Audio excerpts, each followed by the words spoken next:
今日本來咧就同兩個朋友一齊去行山，點知有個朋友突然間就話要上西高山，但係咧西高山嗰個入口就好鬼難行嘅，我就拱咗佢兩個上去，我自己咧就行另一條路上西高山。好啦，行啦。好啦。有人話咧呢條路咧勁多樓梯嘅，所以唔行。森林好靚，原來真係好多樓梯嘅，樓梯，樓梯，樓梯。救命！我唔輸俾你哋嘅，我哋行到上去。點解會出現呢個倒影啊？因為而家係12點啊！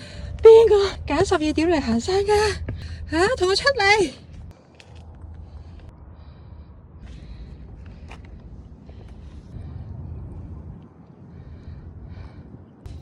終點，一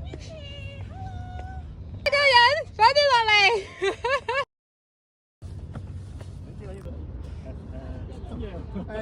耶！我成功啦！係啊，我係特別。